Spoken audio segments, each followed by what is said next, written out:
ತಂದಾನೇ ನನಿತಾನ.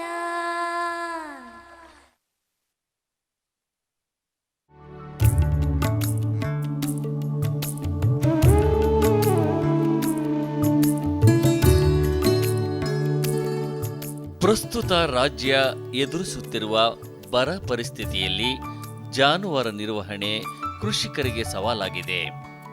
ಅದರಲ್ಲೂ ಹಲವೆಡೆ ತೀವ್ರ ರೀತಿಯ ಮೇವಿನ ಕೊರತೆ ಕಂಡುಬರುತ್ತಿದ್ದು, ಕೃಷಿಕರು ಪರ್ಯಾಯ ಮೇವಿನ ಮೂಲಗಳತ್ತ ಮುಖ ಮಾಡಬೇಕಾಗಿದೆ. ಈ ನಿಟ್ಟಿನಲ್ಲಿ ಕೃಷಿ ತ್ಯಾಜ್ಯ ಉಪಯುಕ್ತ ಪಶು ಆಹಾರವಾಗಬಲ್ಲದು ಎನ್ನುತ್ತಾರೆ ವಿಜ್ಞಾನಿಗಳು.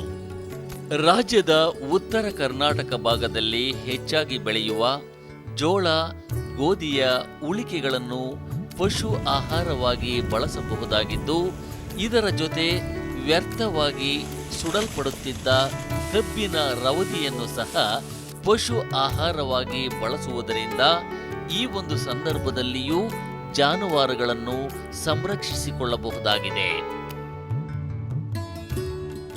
ಈ ಉತ್ತರ ಕರ್ನಾಟಕ ಭಾಗದಲ್ಲಿ ಕೃಷಿ ತ್ಯಾಜ್ಯ ವಸ್ತುಗಳು ಸಿಗ್ತಕ್ಕಂಥದ್ದು ಅಂತ ಹೇಳಿದರೆ ಒಣ ಮೇವು ಕಣಿಕೆಗಳು, ಕಣಿಕೆ ಅಂತ ಏನು ಕರೀತಾರೆ, ಒಣ ಮೇವು ಕಣಿಕೆ ಅಂತ ಹೇಳಿದರೆ ಇಲ್ಲಿ ಸಿಗ್ತಕ್ಕಂಥದ್ದು ಬಿಳಿ ಜೋಳದ ಕಡ್ಡಿಗಳು ಅಥವಾ ಗೋಧಿಯ ಒಂದು ಕೃಷಿ ತ್ಯಾಜ್ಯ ವಸ್ತುಗಳು, ಈ ಥರದ ವಸ್ತುಗಳನ್ನು ನಾವು ಉಪಯೋಗಿಸ್ಕೋಬೋದು. ಹಾಗಾಗಿ ಅವುಗಳಲ್ಲದಲ್ಲದೇ ಇಲ್ಲಿ ಯಥೇಚ್ಛವಾಗಿ ಕಬ್ಬಿನ ಒಂದು ಸಿಪ್ಪೆಯನ್ನು ಸಹ ಸಿಗುತ್ತೆ. ಅಂದರೆ ಕಬ್ಬಿನ ಒಂದು ಇದು ಕೊಯ್ಲು ಮಾಡಿದಾಗ ಆ ಕಬ್ಬಿನ ಒಂದು ದಂಟಿಂದ ಎಲ್ಲವನ್ನು ಸವರಿದಾಗ ಬರ್ತಕ್ಕಂಥ ಒಂದು ಕಬ್ಬಿನ ಒಂದು ಸತ್ತೆ ಅಂತ ಏನು ಕರೀತಾರೆ, ಆ ಸತ್ತೆಯನ್ನು ಸಹ ನಾವು ಪ್ರಾಣಿಗಳ ಆಹಾರವನ್ನಾಗಿ ಉಪಯೋಗಿಸ್ಕೋಬೋದು. ಯಾಕೆ ಅಂತೇಳಿದರೆ ಈ ಭಾಗದಲ್ಲಿ ಯಥೇಚ್ಛವಾಗಿ ಕಬ್ಬನ್ನು ಬೆಳೀತಕ್ಕಂಥ ರೂಢಿ ರೈತರಲ್ಲಿದೆ. ಅಲ್ಲಿ ರೈತರು ಏನು ಮಾಡ್ತಾರೆ, ಲೇಬರ್ ಪ್ರಾಬ್ಲಮ್ ಇದೆ ಅಂತ ಹೇಳ್ಬಿಟ್ಟು ಎಲ್ಲ ಕಬ್ಬಿನ ಸತ್ತೆಯನ್ನು ಸುಡ್ತಕ್ಕಂಥ ಒಂದು ರೂಢಿಯಲ್ಲಿದೆ. ಅದಕ್ಕಾಗಿ ಅದನ್ನು ಸುಡೋದಕ್ಕಿಂತ ಮುಂಚೆ ಅದನ್ನು ಸುಟ್ಟು ವೇಸ್ಟ್ ಮಾಡೋದಕ್ಕಿಂತ ನೀವು ಅದು ಪ್ರಾಣಿಗಳಿಗೆ ನೀವು ತಿನ್ನಿಸಿದ್ರಂದರೆ ಅದು ಹಾಲಿನ ರೂಪದಲ್ಲಿ ಅಥವಾ ಮಾಂಸದ ರೂಪದಲ್ಲಿ ನಿಮಗೆ ಅದು ಲಾಭದಾಯಕವಾಗಬಹುದು. ಸಾಮಾನ್ಯವಾಗಿ ಜಾನುವಾರುಗಳಿಗೆ ಪೂರೈಸುವ ಧಾನ್ಯ ಮಿಶ್ರಣದ ಜೊತೆ ಕೃಷಿ ತ್ಯಾಜ್ಯಗಳನ್ನು ಚಿಕ್ಕ ಗಾತ್ರದ ತುಂಡುಗಳಾಗಿ ಕತ್ತರಿಸಿ ಮಿಶ್ರಣ ಮಾಡಿ ಪೂರೈಸುವುದರಿಂದ ಇದು ಸಂಪೂರ್ಣ ಆಹಾರವಾಗುವುದಲ್ಲದೆ ಜಾನುವಾರುಗಳು ಸಹ ಇಷ್ಟಪಟ್ಟು ತಿನ್ನುತ್ತವೆ ಎನ್ನುತ್ತಾರೆ ವಿಜ್ಞಾನಿಗಳು.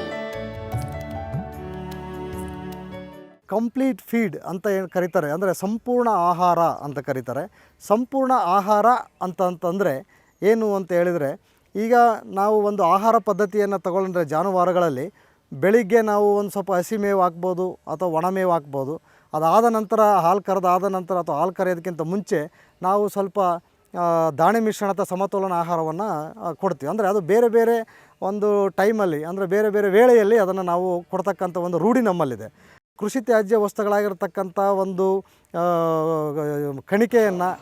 ಕಣಿಕೆಯನ್ನು ಪುಡಿ ಮಾಡಿಬಿಟ್ಟು ಮತ್ತು ಸಮತೋಲನ ಆಹಾರ ಅಥವಾ ದಾಣೆ ಮಿಶ್ರಣವನ್ನು ಸಹ ಪುಡಿ ಮಾಡಿಬಿಟ್ಟು ಇವೆರಡನ್ನು ಮಿಶ್ರಣ ಮಾಡಿ ಅದನ್ನು ಒಂದೇ ಸಾರಿ ಅದನ್ನು ಪ್ರಾಣಿಗಳಿಗೆ ಕೊಡ್ತಕ್ಕಂಥ ಒಂದು ವ್ಯವಸ್ಥೆಗೆ ನಾವು ಕಂಪ್ಲೀಟ್ ಫೀಡ್ ಅಥವಾ ಸಂಪೂರ್ಣ ಆಹಾರ ಅಂತ ಕರಿತೀವಿ. ನಾವು ಇದನ್ನು ಮಾಡೋದ್ರಿಂದ ಏನು ಉಪಯೋಗ ಆಗುತ್ತೆ ಅಂತ ಹೇಳಿದರೆ, ಸಂಪೂರ್ಣ ಆಹಾರದಲ್ಲಿ ಈ ಕಡೆ ಕೃಷಿ ತ್ಯಾಜ್ಯ ವಸ್ತುಗಳು ಅಥವಾ ಈಗ ಏಕದಳ ಧಾನ್ಯಗಳ ಒಂದು ತ್ಯಾಜ್ಯ ವಸ್ತುಗಳು, ದ್ವಿದಳ ಧಾನ್ಯಗಳ ತ್ಯಾಜ್ಯ ವಸ್ತುಗಳನ್ನು ನಾವು ತಗೊಂಡ್ರೆ ಅವುಗಳನ್ನು ಪುಡಿ ಮಾಡಬೇಕಾದ ಅವಶ್ಯಕತೆ ಇರುತ್ತೆ.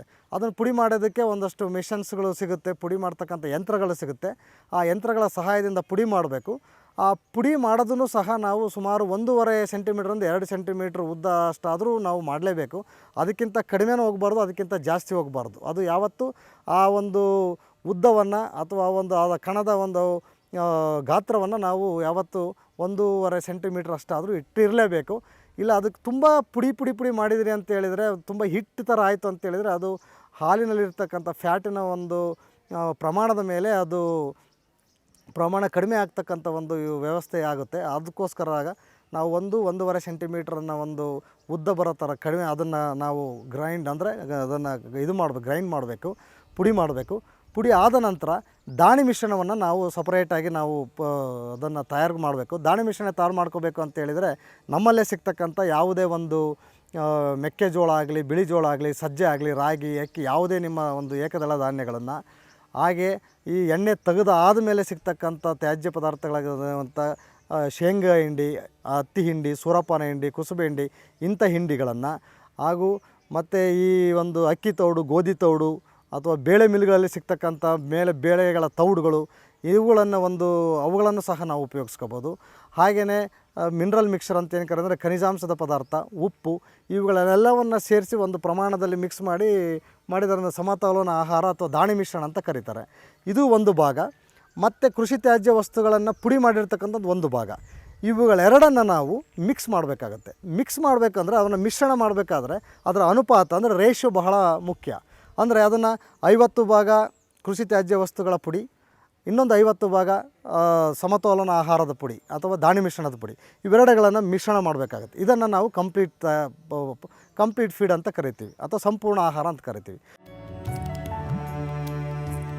ಈ ರೀತಿಯ ಸಂಪೂರ್ಣ ಆಹಾರವನ್ನು ವಿವಿಧ ಪ್ರಮಾಣಗಳಲ್ಲಿ ಮಿಶ್ರಣ ಮಾಡಿ ಪೂರೈಸಬಹುದಾಗಿದ್ದು, ಹಾಲು ಕೊಡುವ ರಾಸುಗಳ, ಬೆಳೆಯುವ ಕರುಗಳ ಹಾಗೂ ಇತರೆ ಜಾನುವಾರುಗಳ ಪೋಷಕಾಂಶದ ಅವಶ್ಯಕತೆಗನುಗುಣವಾಗಿ ಈ ಪ್ರಮಾಣವನ್ನು ನಿರ್ಧರಿಸಬಹುದಾಗಿದೆ. ಈ ಒಂದು ಅನುಪಾತವನ್ನು ನಾವು ಬೇರೆ ಬೇರೆ ಅನುಪಾತಗಳನ್ನು ಅನುಸರಿಸ್ಬೋದು. 50 ಭಾಗ, 50 ಅಲ್ದಲೇ 60-40 ಭಾಗ, 70-30 ಭಾಗ, 80-20 ಭಾಗ ಅಥವಾ 20-80 ಭಾಗ, 40-60 ಭಾಗ, ಹೀಗೆ ಬೇರೆ ಬೇರೆ ಸಮತೋಲನ ಒಂದು ಅನುಪಾತದಲ್ಲಿ ನಾವು ಇದನ್ನು ಮಿಶ್ರಣ ಮಾಡ್ತಕ್ಕಂಥದ್ದು.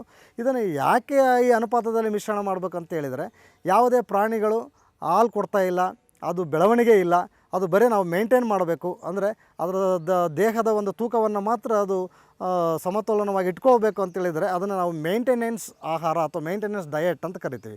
ಆ ಡಯಟ್ಗೆ ನಾವು 60 ಭಾಗ ಕೃಷಿ ತ್ಯಾಜ್ಯ ವಸ್ತುಗಳ ಪುಡಿ, ಒಂದು 40 ಭಾಗ ದಾಣಿ ಮಿಶ್ರಣದ ಪುಡಿಯನ್ನು ಮಿಶ್ರಣ ಮಾಡಿದರೆ ಸಾಕು. ಆದರೆ ಹಾಲು ಕೊಡ್ತಕ್ಕಂಥ ರಾಸುಗಳಿಗೆ, ಎಮ್ಮೆಗಳಿಗೆ, ಆಕಳುಗಳಿಗೆ ಅಥವಾ ಚೆನ್ನಾಗಿ ಬೆಳೀತಕ್ಕಂಥ ಕರುಗಳಿಗೆ ಏನಾಗಬೇಕಾಗುತ್ತೆ, ಈ ಒಂದು ಕೃಷಿ ತ್ಯಾಜ್ಯ ವಸ್ತುಗಳ ಪ್ರಮಾಣವನ್ನು ಕಡಿಮೆ ಮಾಡಿ ಈ ಸಮತೋಲನ ಆಹಾರದ ಒಂದು ಮಿಶ್ರಣವನ್ನು ಜಾಸ್ತಿ ಮಾಡಬೇಕಾಗತ್ತೆ. ಅಂದರೆ ಈಗ 40 ಭಾಗ ಕೃಷಿ ತ್ಯಾಜ್ಯ ವಸ್ತುಗಳ ಪುಡಿ, 60 ಭಾಗ ಧಾನ್ಯ ಮಿಶ್ರಣಗಳು, ಅಂದರೆ ಅದೇನು ನಾವು ಸಮತೋಲನ ಆಹಾರ ಅಂತ ಅದರದ ಪುಡಿಯನ್ನು ಜಾಸ್ತಿಯಾಗಿ ಅದರ ಪ್ರಮಾಣ ಜಾಸ್ತಿ ಮಾಡಿ ನಾವು ಮಿಶ್ರಣ ಮಾಡಬೇಕಾಗತ್ತೆ. ಆವಾಗ ಹಾಲಿನ ಇಳುವರಿ ಜಾಸ್ತಿ ಆಗುತ್ತೆ. ಯಾಕೆ ನಾವು ಮಿಕ್ಸ್ ಮಾಡಿ ಕೊಡಬೇಕು, ಮಿಶ್ರಣ ಮಾಡಿ ಕಂಪ್ಲೀಟ್ ಫೀಡ್ ಇದನ್ನು ಮಾಡಬೇಕು ಅಂತ ಹೇಳಿದರೆ, ಈ ಒಂದು ಕೃಷಿ ತ್ಯಾಜ್ಯ ವಸ್ತುಗಳು ಅದಕ್ಕೆ ಅಷ್ಟೊಂದು ರುಚಿ ಇರೋದಿಲ್ಲ. ಅದರಲ್ಲಿ ಎಲ್ಲ ಪೋಷಕಾಂಶಗಳು ಈಗ ಒಂದು ಕಾಳುಗಳ ಒಂದು ರಚನೆಗೆ ಎಲ್ಲ ಹೋಗಿಬಿಟ್ಟಿರುತ್ತೆ. ಅಲ್ಲಿ ಉಳಿತಿರ್ತಕ್ಕಂಥದ್ದು ಬಹಳ ಕಡಿಮೆ ಅಂಶದ ಶಕ್ತಿ ಅಂಶ ಮತ್ತು ಸಸಾರಜನಕ ಅಂಶ ಇರುತ್ತೆ. ಆದ್ದರಿಂದ ಅದರಲ್ಲಿ ರುಚಿನೂ ಇರೋದಿಲ್ಲ. ಅದನ್ನು ನಾವು ಹೆಚ್ಚಾಗಿ ತಿನ್ನೋ ಹಾಗೆ ಮಾಡಬೇಕು ಅಂತ ಹೇಳಿದರೆ, ಅಂದರೆ ಅದನ್ನು ಒಂದೇ ಕೃಷಿ ತ್ಯಾಜ್ಯ ವಸ್ತು ಒಂದನ್ನೇ ಸಪ್ರೇಟಾಗಿ ಹಾಕಿದರೆ ಅಷ್ಟೊಂದು ತಿನ್ನೋದಿಲ್ಲ. ಆದರೆ ನೀವು ಸಮತೋಲನ ಅಥವಾ ದಾಣಿ ಮಿಶ್ರಣದ ಆಹಾರದ ಜೊತೆ ಹೀಗೆ ನೀವು ಅದನ್ನು ಮಿಶ್ರಣ ಮಾಡಿ ಕೊಟ್ಟರೆ ಸ್ವಲ್ಪ ತಿಂತಕ್ಕಂಥ ಒಂದು ಪ್ರಮಾಣ ಹೆಚ್ಚಾಗುತ್ತೆ. ಅದು ಅಲ್ದಲೇ ಈಗ ಕೃಷಿ ತ್ಯಾಜ್ಯ ವಸ್ತುಗಳನ್ನು ಅಥವಾ ಕಣಿಕೆಯನ್ನು ಒಂದು ವೇಳೆಯಲ್ಲಿ ಫೀಡ್ ಮಾಡೋದಕ್ಕೆ ಒಂದಷ್ಟು ಲೇಬರ್ ಹೋಗುತ್ತೆ. ಈಗ ಕಾನ್ಸಂಟ್ರೇಟ್ ಫೀಡ್ ಮಿಕ್ಸ್ಚರ್ ಅಥವಾ ಸಮತೋಲನ ಆಹಾರವನ್ನು ಫೀಡ್ ಮಾಡೋದಕ್ಕೆ ಒಂದಷ್ಟು ವ್ಯಯ ಮಾಡಬೇಕಾಗತ್ತೆ. ಆ ವೇಳೆಯ ಒಂದು ಉಳಿತಾಯವನ್ನು, ಅಂದರೆ ಲೇಬರ್ ಸೇವಿಂಗನ್ನು ಇಲ್ಲಿ ನಾವು ಮಾಡ್ಬೋದು. ಹಾಗೆಯೇ ದಾಣಿ ಮಿಶ್ರಣ ಮತ್ತು ಈ ಕೃಷಿ ತ್ಯಾಜ್ಯ ವಸ್ತುಗಳ ಪುಡಿಯನ್ನು ಮಿಶ್ರಣ ಮಾಡಿ ನಾವು ಸಂಪೂರ್ಣ ಆಹಾರ ಮಾಡೋದ್ರಿಂದ ಏನಾಗುತ್ತೆ ಅಂದರೆ ನಮ್ಮದು ಒಂದು ಉತ್ಪಾದನಾ ವೆಚ್ಚವೂ ಸಹ ಬಹಳ ಕಡಿಮೆ ಆಗುತ್ತೆ. ಅದು ಅಲ್ಲದೆ ಇವೆರಡುಗಳನ್ನು ಮಿಶ್ರಣ ಮಾಡಿ ನಾವು ಕೊಡೋದ್ರಿಂದ ಅದರದ ಒಂದು ತಿಂತಕ್ಕಂಥ ಪ್ರಮಾಣ ಹೆಚ್ಚಾಗಿ ಉತ್ಪಾದನೆಯೂ ಸಹ ನಮಗೆ ಜಾಸ್ತಿ ಆಗ್ತದೆ. ಇವೆಲ್ಲವುಗಳ ಒಂದು ಉಪಯೋಗಗಳನ್ನು ಗಮನದಲ್ಲಿಟ್ಟುಕೊಂಡು ಈ ಒಂದು ಸಂಪೂರ್ಣ ಆಹಾರದ ಪದ್ಧತಿ ನಮ್ಮಲ್ಲಿ ಬಂದಿದೆ. ಈ ಸಂಪೂರ್ಣ ಆಹಾರ ಪದ್ಧತಿಯಲ್ಲಿ ಸಾಮಾನ್ಯವಾಗಿ ದೊರೆಯುವ ಕೃಷಿ ತ್ಯಾಜ್ಯಗಳಲ್ಲದೆ ಮರಗಳ ಎಲೆಗಳು, ಸೂರ್ಯಕಾಂತಿ ತೆನೆಗಳು, ಹತ್ತಿ ಬೆಳೆಯ ಕಾಂಡ ಮುಂತಾದ ವಸ್ತುಗಳನ್ನು ಸಹ ಧಾನ್ಯ ಮಿಶ್ರಣದೊಂದಿಗೆ ಪೂರೈಸಬಹುದಾಗಿದೆ. ಸಂಪೂರ್ಣ ಆಹಾರ ಪದ್ಧತಿಯಲ್ಲಿ ಬಹಳ ಮುಖ್ಯವಾಗಿ ನಾವು ಗಮನಿಸಬೇಕಾಗಿರುತ್ತಂತಂದರೆ ಕೃಷಿ ತ್ಯಾಜ್ಯ ವಸ್ತುಗಳನ್ನು ನಾವು ಜಾನುವಾರುಗಳ ಹೊಟ್ಟೆ ಒಳಗಡೆ ಜಾಸ್ತಿ ಹೋಗೋ ಹಾಗೆ ಮಾಡ್ತಕ್ಕಂಥ ಒಂದು ಪದ್ಧತಿ. ಅದು ಹೋಯ್ತು ಅಂತ ಹೇಳಿದರೆ ಅದರ ಒಳಗಡೆ ಸುಮಾರು ಸೂಕ್ಷ್ಮ ಕಣಗಳಿದೆ. ಅದನ್ನೆಲ್ಲ ಪುಡಿ ಮಾಡಿಬಿಟ್ಟು ಅದರಲ್ಲಿರ್ತಕ್ಕಂಥ ಎಲ್ಲ ಪೋಷಕಾಂಶಗಳನ್ನು ತುಂಬ ನೀಟಾಗಿ ಉಪಯೋಗಿಸ್ಕೊಂಡ್ಬಿಟ್ಟು ಅದನ್ನು ಹಾಲಿನ ಉತ್ಪನ್ನಕ್ಕೆ, ದೇಹದ ಬೆಳವಣಿಗೆ, ಅದು ಮಾಂಸದ ಉತ್ಪಾದನೆಗೆ ಎಲ್ಲದಕ್ಕೂ ಆಗ್ತಕ್ಕಂಥ ಒಂದು ವ್ಯವಸ್ಥೆ ಇದೆ. ಈ ಕೃಷಿ ತ್ಯಾಜ್ಯ ವಸ್ತುಗಳು ಸಿಕ್ಕಿಲ್ಲ ಅಂತ ಹೇಳಿದರೆ ಅಥವಾ ಅದರ ಜೊತೆಗೆ ಸಹ ನೀವು ಈ ಒಣಗಿದ ಮರದ ಎಲೆಗಳು ಸಹ ನಾವು ಅವುಗಳನ್ನು ಪುಡಿ ಮಾಡಿ ಅದರ ಜೊತೆಗೆ ನಾವು ಬೆರೆಸ್ಬೋದಾಗಿದೆ. ಅದು ಅಲ್ಲದಲ್ಲೇ ಈ ಒಂದು ಸೂರ್ಯಕಾಂತಿ ಕಡ್ಡಿ ಅಂದರೆ ಸೂರ್ಯಕಾಂತಿ ಇದೇನು ನಾವು ಸೂರ್ಯಕಾಂತಿಯನ್ನು ನಾವು ಕೊಯ್ಲು ಮಾಡಿದಾಗ ತೆನೆ ಎಲ್ಲ ತೆಗೆದಾಗ ಅದು ತೆನೆಯಲ್ಲಿ ಉಳಿರ್ತಕ್ಕಂಥ ಕಾಳುಗಳನ್ನೆಲ್ಲ ತೆಗೆದ ಮೇಲೆ ಅದರದ್ದು ತೆನೆ ಇರುತ್ತಲ್ಲ, ಅದರ ಕಣ ಮಾಡಿದ ಮೇಲೆ ಅದರ ಪುಡಿ, ಅದು ಸೂರ್ಯಕಾಂತಿ ಕಡ್ಡಿಯನ್ನು ಪುಡಿ ಮಾಡ್ಬೋದು, ಈ ಹತ್ತಿ ಕಡ್ಡಿಯನ್ನು ಪುಡಿ ಮಾಡ್ಬೋದು, ಮರದ ಎಲೆಗಳನ್ನು ಪುಡಿ ಮಾಡ್ಬೋದು. ನಿಮಗೆ ಏನು ಕೃಷಿ ತ್ಯಾಜ್ಯ ವಸ್ತು ಸಿಗುತ್ತೋ ಅದೆಲ್ಲವನ್ನು ಪುಡಿ ಮಾಡಿ ಅದನ್ನು ನಾವು ಈ ಒಂದು ದಾಣಿ ಮಿಶ್ರಣದ ಜೊತೆಗೆ ಮಿಶ್ರಣ ಮಾಡಿ ನಾವು ಅದನ್ನು ಕೊಡ್ತಕ್ಕಂಥ ವ್ಯವಸ್ಥೆ ಇದೆ. ನಾವು ಈ ಥರ ಮಿಶ್ರಣ ಮಾಡಿದಾಗ ಅಂದರೆ 50-50 ಅನುಪಾತದಲ್ಲಿ ಅಥವಾ 60-40 ಅನುಪಾತದಲ್ಲಿ 30-70 ಅನುಪಾತದಲ್ಲಿ ಮಿಶ್ರಣ ಮಾಡಿದಾಗ ನಾವು ನೋಡಬೇಕಾಗತ್ತೆ, ಏನಿಲ್ಲ ಅಂದರೂ ಒಂದು ಕಡಿಮೆ ಅಂದ್ರೂ ಒಂದು 12-13 ಶೇಕಡ ಸಸಾರಜನಕ ಅಂದರೆ ಪ್ರೋಟೀನ್ ಅಂಶ ಇರಬೇಕಾಗತ್ತೆ. ಆಮೇಲೆ ಒಂದು ಎನರ್ಜಿ ಅಂಶ ಒಂದು ಸುಮಾರು ಅದನ್ನು ನಾವು TDN ಅಂತ ಕರಿತೀವಿ. ಆ ಎನರ್ಜಿ ಅಂಶ ಸುಮಾರು ಒಂದು 60-65 ಭಾಗ ಇರಬೇಕಾಗತ್ತೆ. ಇಷ್ಟನ್ನು ನಾವು ನೋಡಿಕೊಂಡು ಈ ಒಂದು ಜಾನುವಾರುಗಳ ನಿರ್ವಹಣೆಯನ್ನು, ಆಹಾರದ ನಿರ್ವಹಣೆಯನ್ನು ಮಾಡಿದರೆ ನಾವು ಆಹಾರದ ಕೊರತೆಯನ್ನು ನೀಗಿಸ್ಬೋದು. ಅದಲ್ಲದೆ ಅವುಗಳ ಉತ್ಪಾದನೆಯನ್ನು ಸಹ ಹೆಚ್ಚಿಗೆ ಮಾಡ್ಬೋದು. ಆಮೇಲೆ ನಮ್ಮ ಕೃಷಿಯಿಂದ ಬಂದಿರತಕ್ಕಂಥ ಎಲ್ಲ ತ್ಯಾಜ್ಯ ವಸ್ತುಗಳನ್ನು ಅದನ್ನು ಗೊಬ್ಬರವಾಗಿ ಮಾಡೋದಕ್ಕಿಂತ ಒಂದು ಒಳ್ಳೆಯ ಆಹಾರ, ಪಶು ಆಹಾರವನ್ನಾಗಿ ಅದನ್ನು ಪರಿವರ್ತನೆ ಮಾಡಿ ಅದರಿಂದ ಹೆಚ್ಚಿನ ಲಾಭವನ್ನು ಸಹ ಪಡಿಬೋದಾಗಿದೆ. ಇದು ಅಲ್ಲದೆ ಇದು ಮಾಮೂಲಿ ಎಲ್ಲ ಕಾಲದಲ್ಲಿ ಮಾಡಬೇಕು ಅಂತ ಏನಿಲ್ಲ, ಎಲ್ಲ ಯಾವ ಕಾಲದಲ್ಲೂ ಬೇಕಾದ್ರೂ ಬರಗಾಲದಲ್ಲಿನ ಅಷ್ಟೇ ಮಾಡಬೇಕಂತೇನಿಲ್ಲ. ಇದನ್ನು ಯಾವ ಕಾಲದಲ್ಲಿ ಬೇಕಾದರೂ ಕೃಷಿಯಲ್ಲಿ ಬಂದಿರತಕ್ಕಂಥ ಅನುಪಯುಕ್ತ ವಸ್ತುಗಳನ್ನು ಎಲ್ಲವನ್ನು ಪುಡಿ ಮಾಡಿ ದಾಣಿ ಮಿಶ್ರಣದ ಜೊತೆ ಇದನ್ನು ನಾವು ಮಿಕ್ಸ್ ಮಾಡಿ ಅದನ್ನು ಪ್ರಾಣಿಗಳಿಗೆ ತಿನ್ನೋ ಹಾಗೆ ಮಾಡಿದರೆ ಅದರದ ಎಲ್ಲ ಒಂದು ಉಪಯೋಗಗಳನ್ನು ನಾವು ಈ ಒಂದು ಆಹಾರ ಪದ್ಧತಿಯಿಂದ ನಾವು ಪಡಿಬೋದು ಅಂತ ಹೇಳ್ಬೋದಾಗಿದೆ. ಇದು ನಮ್ಮ ರಿಸರ್ಚಿನ ಒಂದು ಅಂದರೆ ನಮ್ಮ ಸಂಶೋಧನೆಯಿಂದ ಕಂಡು ಬಂದಿರತಕ್ಕಂಥ ಒಂದು ರಿಸಲ್ಟ್ಸ್ ಅಂತ ಹೇಳಿದರೆ ನಮಗೇನು ಬಂದಿದೆ ಇದು ನಮಗೆ ನಾವು ಇಲ್ಲೇ ನಮ್ಮ ಕೇಂದ್ರದಲ್ಲೇ ನಾವು ಕುರಿಗಳ ಮೇಲೆ ಮಾಡಿದ್ದೀವಿ, ಆಡುಗಳ ಮೇಲೆ ಮಾಡಿದ್ದೀವಿ, ಆಕಳುಗಳ ಮೇಲೆ ಕೆಲವಾರು ದೇಶದ ಭಾಗಗಳ ರಿಸರ್ಚ್ ಇನ್ಸ್ಟಿಟ್ಯೂಟ್ಗಳಲ್ಲಿ ಮಾಡಿದ್ದಾರೆ. ಹಾಗಾಗಿ ಇವೆಲ್ಲವುಗಳನ್ನು ನಾವು ಕ್ರೋಢೀಕರಿಸಿ ನೋಡಿದಾಗ ಇದರಿಂದ ಸುಮಾರು ನಮಗೆ ಲೇಬರ್ ಸೇವಿಂಗ್ ಆಗುತ್ತೆ. ಕೃಷಿಯಲ್ಲಿ ಬಂದಿರತಕ್ಕಂಥ ತ್ಯಾಜ್ಯ ವಸ್ತುಗಳ ಅತ್ಯಂತ ಉಪಯುಕ್ತ ವಸ್ತುಗಳು ಉಪಯುಕ್ತವಾಗಿ ಹೆಂಗೆ ಉಪಯೋಗಿಸ್ಕೋಬೇಕು, ಇವೆಲ್ಲವುಗಳ ಒಂದು ಉಪಯೋಗತೆಯನ್ನು ನಾವು ಊಹೆ ಮಾಡಿಕೊಂಡ್ರೆ ಇದನ್ನು ಈ ಭಾಗಕ್ಕೆ ಈ ಒಂದು ಸಮಯದಲ್ಲಿ ಇದು ಬಹಳ ಸೂಕ್ತವಾದ ಒಂದು ಆಹಾರ ಪದ್ಧತಿ ಅಂತ ಹೇಳೋದರಲ್ಲಿ ಅತಿಶಯೋಕ್ತಿ ಏನಿರಲಿಲ್ಲ ಅಂತ ಹೇಳೋದಕ್ಕೆ ನಮಗೆ ಸಂತೋಷ ಆಗುತ್ತೆ.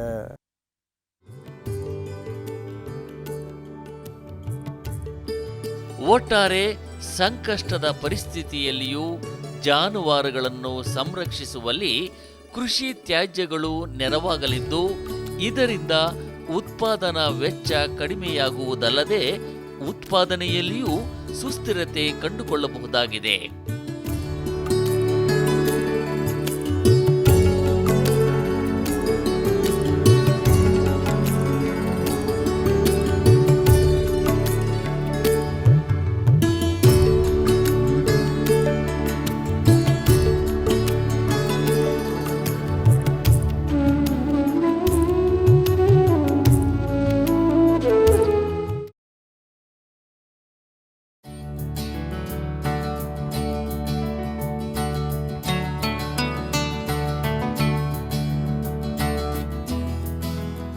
ಏರುತ್ತಿರುವ ಬಿಸಿಲ ಬೇಗೆಯಲ್ಲಿ ಬೆಳೆಗಳು ಬಳಲಿ ಬಾಡುತ್ತಿವೆ. ತೋಟಗಾರಿಕಾ ಬೆಳೆಗಳಲ್ಲಿ ತೇವಾಂಶದ ಕೊರತೆಯಿಂದಾಗಿ ಬೆಳೆಗಳ ಮೇಲೆ ವ್ಯತಿರಿಕ್ತವಾದ ಪರಿಣಾಮಗಳು ಉಂಟಾಗುತ್ತಿವೆ. ನೆಲ್ಲಿಕಾಯಿ ಬೆಳೆಯಲ್ಲಿ ಇಂತಹ ಬಿಸಿಲ ಬೇಗೆಯಲ್ಲಿಯೂ ಕೂಡ ತೇವಾಂಶವನ್ನು ಹೇಗೆ ಕಾಪಾಡಿಕೊಳ್ಳಬಹುದು ಅನ್ನೋದ್ರ ಬಗ್ಗೆ ಈಗ ನಮಗೆ ತಜ್ಞರು ತಿಳಿಸ್ತಾ ಇದ್ದಾರೆ. ಇವತ್ತು ಸುತ್ತಲಿರ್ತಕ್ಕಂಥ ಒಂದು ಏನು ಮಡಿಗಳನ್ನು ಮಾಡಿಬಿಟ್ಟು ಮಡಿಗಳ ಜೊತೆಗೆ ಇವತ್ತು ಅಲ್ಲಿ ಬಿದ್ದಂಥ ತ್ಯಾಜ್ಯ ವಸ್ತುಗಳು, ಇವತ್ತು ಎಲೆ ಆಗಿರ್ಬೋದು ಅಥವಾ ಸದೆ ಆಗಿರ್ಬೋದು ಅಥವಾ ಹುಲ್ಲಾಗಿರ್ಬೋದು ಅಂಥದ್ರನ್ನು ನಾವು ಈ ಒಂದು ಮರದ ಸುತ್ತಲೂ ಸುಮಾರು 1-1.5 ಮೀಟರ್ ಸುತ್ತಲೂ ಸಹ ಪ್ರದೇಶದಲ್ಲಿ ನಾವು ಈ ತ್ಯಾಜ್ಯ ವಸ್ತುಗಳನ್ನು ನಾವು ಹಾಕಿಬಿಟ್ಟು ನಾವು ಒಂದು 5 ಸೆಂಟಿಮೀಟರ್ ದಪ್ಪದಲ್ಲಿ ಒದಿಕೆ ಮಾಡೋದ್ರಿಂದ ನಮಗೆ ಉತ್ತಮ ರೀತಿ ನಾವು ತೇವಾಂಶವನ್ನು ನಾವು ಸಂರಕ್ಷಣೆ ಮಾಡಿಬಿಟ್ಟು ಈ ಒಂದು ಸಂದಿಗ್ಧ ಪರಿಸ್ಥಿತಿಯಲ್ಲಿ ಆ ತೇವಾಂಶ ನಮ್ಮ ಒಂದು ಈ ಒಂದು ಗಿಡಗಳಿಗೆ, ಈ ಒಂದು ಮರಗಳಿಗೆ ಒಂದು ಉತ್ತಮವಾದಂಥ ಒಂದು ಸಹಕಾರಿ ಆಗೋದ್ರಿಂದ ನಾವು ಸರಳ ವಿಧಾನದಲ್ಲಿ ಇದನ್ನು ನಾವು ತೇವಾಂಶ ಸಂರಕ್ಷಣೆ ಮಾಡಬಹುದು. ಇಲ್ಲ ಅಂತಂದರೆ ನಾವು ಈ ಪ್ಲಾಸ್ಟಿಕ್ ಹೊದಿಕೆಗಳನ್ನು ಸಹ ನಾವು ಬಳಸಿಬಿಟ್ಟು ಸಹ ನಾವು ತೇವಾಂಶ ಸಂರಕ್ಷಣೆ ಮಾಡ್ಬೋದು. ಅದರಿಂದ ನಮಗೆ ಕಳೆಗಳು ಬೆಳೆಯೋದು ಕಡಿಮೆ ಆಗುತ್ತೆ, ಹಾಗೂ ಈ ಒಂದು ಉಷ್ಣತೆ ಸ್ಥಿರತೆಯೂ ಸಹ ನಾವು ಕಾಪಾಡಬೇಕಾಗುತ್ತೆ. ಅದನ್ನು ಮಾಡ್ತಕ್ಕಂಥದ್ದು ಒಳ್ಳೆಯದು. ಅಥವಾ ತಾವುಗಳು ಏನಾದರೂ ಹೆಚ್ಚೆಚ್ಚು ಈ ಒಂದು ಸಾವಯವ ವಸ್ತುಗಳನ್ನು ಸೇರಿಸೋದ್ರಿಂದಲೂ ಸಹ ನಾವು ತೇವಾಂಶವನ್ನು ಉತ್ತಮ ರೀತಿಯಲ್ಲಿ ಮಾಡೋಕ್ಕೆ ಸಾಧ್ಯತೆ ಇದೆ. ಕೊಟ್ಟಿಗೆ ಗೊಬ್ಬರ ಆಗ್ಬೋದು, ಎರೆಹುಳ ಗೊಬ್ಬರ ಆಗಿರ್ಬೋದು ಬಳಸ್ಬೋದು. ಇನ್ನೂ ಹೆಚ್ಚಿನ ರೀತಿಯಲ್ಲಿ ಇನ್ನೂ ಉತ್ತಮವಾದಂಥ ಗುಣಮಟ್ಟದ ಹಣ್ಣುಗಳು ಬೇಕು, ಹೆಚ್ಚುವರಿ ಬೇಕು ಅಂತಂದಾಗ ನಾವು ಎಲ್ಲ ನೀರಿನ ಒಂದು ಸೌಕರ್ಯ ಇತ್ತು ಅಂತಂದರೆ ನಾವು ಒಂದು ಸಂದಿಗ್ಧ ಪರಿಸ್ಥಿತಿಯಲ್ಲಿ ಇವತ್ತು ಹೂ ಬರೋ ಸಮಯದಲ್ಲಿ ಮತ್ತು ಕಾಯಿ ಕಟ್ಟೋ ಸಮಯದಲ್ಲಿ ನಾವು ಅಲ್ಪ ಮಟ್ಟಿಗೆ ನಾವು ನೀರಾವರಿಯನ್ನು ನಾವು ಈ ಹನಿ ನೀರಾವರಿ ಮುಖಾಂತರ ನಾವು ಕೊಟ್ಟಾಗ ಏನಾಗ್ತದೆ ಅಂದರೆ ನಮಗೆ ಇನ್ನೂ ಹೆಚ್ಚಿನ ಇಳುವರಿಯನ್ನು ಮತ್ತು ಉತ್ತಮ ಗುಣಮಟ್ಟದ ಮತ್ತು ಉತ್ತಮ ಗಾತ್ರದ ಹಣ್ಣುಗಳನ್ನು ಸಹ ಪಡೆಯಬಹುದು. ಅದನ್ನು ಮಾರಾಟ ಮಾಡೋದ್ರಿಂದಲೂ ಸಹ ನಮಗೆ ರೈತ ಬಾಂಧವರು ಉತ್ತಮ ರೀತಿಯ ಒಂದು ಲಾಭವನ್ನು ಸಹ ಪಡೆಯೋದಕ್ಕೆ ಸಾಧ್ಯತೆ ಇದೆ. ಆದ್ದರಿಂದ ಇದು ಒಂದು ಉತ್ತಮ ರೀತಿಯ ಈ ಒಂದು ಕುಷ್ಕಿನಲ್ಲಿ ಒಂದು ವರದಾನವಾದಂಥ ಒಂದು ಬಹುವಾರ್ಷಿಕ ಹಣ್ಣಿನ ಬೆಳೆ ಏಕ ಬೆಳೆಯಾಗಿ ಬೆಳೆಯಬಹುದು ಮತ್ತು ಮಿಶ್ರ ಬೆಳೆಯಾಗಿ ಸಹ ಬೆಳೆಯಬಹುದು. ಇದಕ್ಕೆ ಬೇಕಾದಂಥ ನಿಮಗೆ ಅಗತ್ಯವಾದ ಒಂದು ಮಾಹಿತಿ ಬೇಕು ಅಂತಂದರೆ ನಮ್ಮ ತೋಟಗಾರಿಕೆ ವಿಜ್ಞಾನ ವಿಶ್ವವಿದ್ಯಾಲಯವನ್ನು ಸಂಪರ್ಕಿಸಬಹುದು ಮತ್ತು ನಮ್ಮ ಇದರ ವ್ಯಾಪ್ತಿಯಲ್ಲಿರ್ತಕ್ಕಂಥ ಸಂಶೋಧನಾ ಕೇಂದ್ರಗಳನ್ನು ಸಹ ಸಂಪರ್ಕಿಸಬಹುದು.